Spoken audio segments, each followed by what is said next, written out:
Here's Brody Brazil. So I was having a pretty casual, regular conversation with somebody the other day, and the topic of Twitter came up, and I just kind of blurted this out. I feel like Twitter might owe me about $50,000 in back pay over the years for all the tweets and all the content, all the information, the news, the opinions, the perspectives, the videos. Like, put a dollar amount on it. It's hard to do that. I blurted out $50,000. No real rhyme or reason. But the more I thought about it, and once I did the actual math, it turns out Twitter owes me $50,400. And that's a conservative, that's a generous amount for Twitter. I'm not even seeing it from my side. I'm trying to see more of their side of things. So I cut some corners here in myself, and I still arrived at the amount of $50,400. Is that possible? Could Twitter owe me that much over all these years? Well, let me explain. I first need to give you kind of the bio and background of how I've used Twitter. I've been on the platform since April of 2009. Almost 14 years ago is when I joined. Since then, I've grown to about 71,000 plus followers, and I've tweeted 41,300 plus times. Now, these numbers, by the way, I couldn't care less about. To be honest with you, all I want is a quality audience rather than a certain quantity of audience. Some people are out there, they're trying to grow their numbers, they're trying to get their metrics specifically for things, but for me, it's all about just being present and gaining a stronger platform than the biggest platform. So I want to be clear about that as I share these metrics with you. There's also some really detailed numbers I have access to, but again, I rarely even ever visit these or look at these or break these down, but I did pull them up for the subject of trying to figure out monetization here. My account generates about 20 million impressions per year. An impression is the amount of time somebody scrolls through Twitter and sees your material. That is one impression every single time one person sees you. And then engagement rate is about 3 to 5% for me on average. Engagement means that somebody actually acted on your tweet. They replied to it, they favorited it, they retweeted it, they quote tweeted it, or they just opened it up for more information to kind of see the full context of the tweet. So anytime somebody actively interacts with your tweet, that is an engagement. And again, mine, about 3 to 5% of the time, they'll get engagements. So now that you know that, it's also important you understand this. Over all the years, I have generated $0 for my Twitter account. Now, Facebook, Instagram, YouTube, they all do a great job of having monetization programs for content creators. Twitter just started like super follows a while back, but it's very primitive. I'm not sure it's very popular. People have flat out said, I'm not paying for Twitter, and I understand that.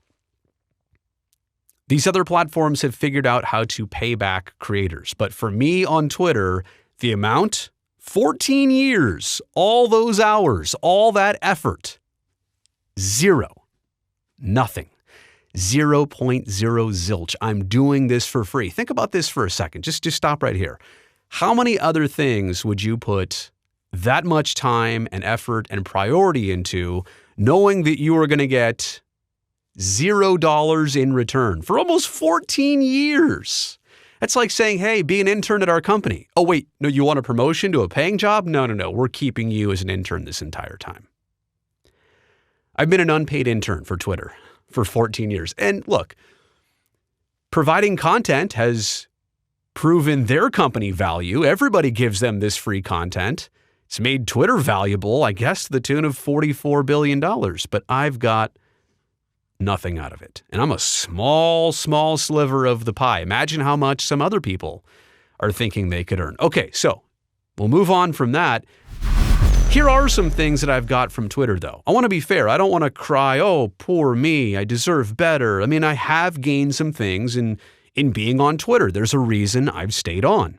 Number one is reaching a certain and specific audience, right? A's fans, Sharks fans, aviation people, sports fans here in the Bay Area. I've grown a platform where I'm able to reach a certain group of people.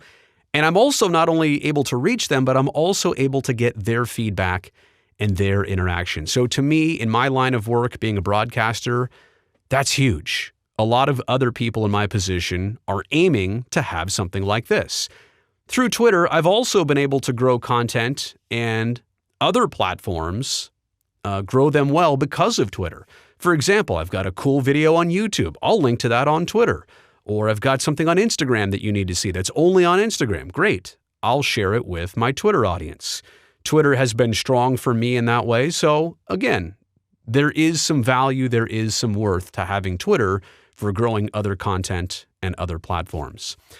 And then last but not least, I talked about reaching a certain audience, like a broad group of people, but Twitter has also been valuable for me to make connections with other individuals that otherwise I may not have made.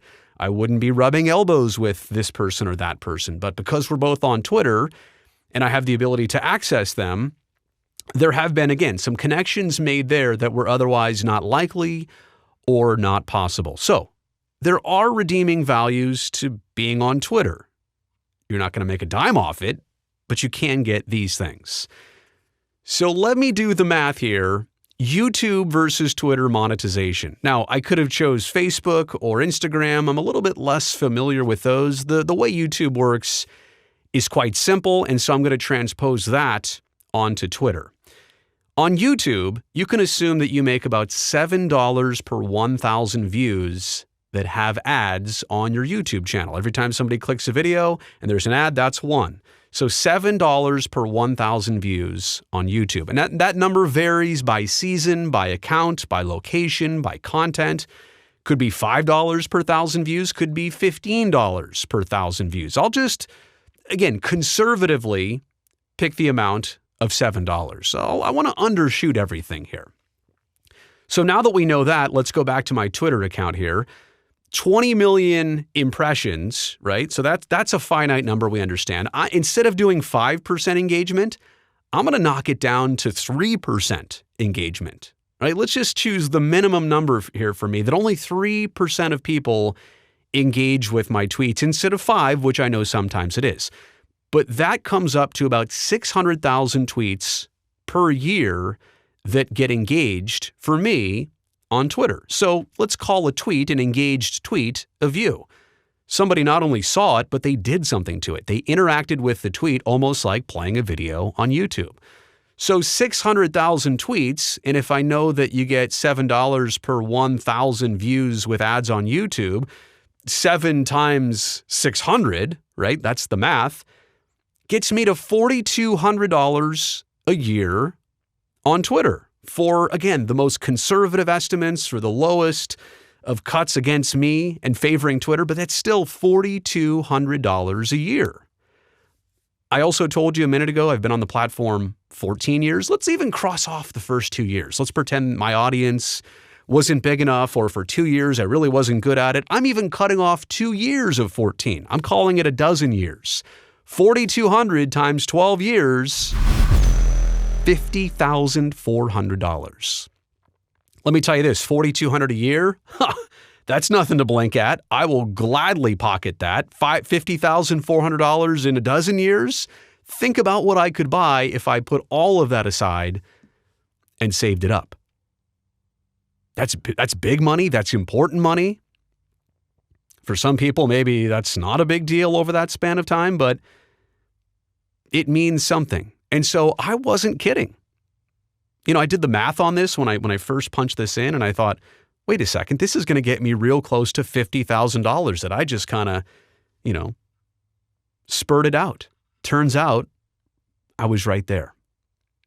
Now, to be fair, like Twitter had never charged users, and YouTube has been running ads for a very long time. Twitter has a different way of inserting ads. So I'm not saying, does Twitter owe me?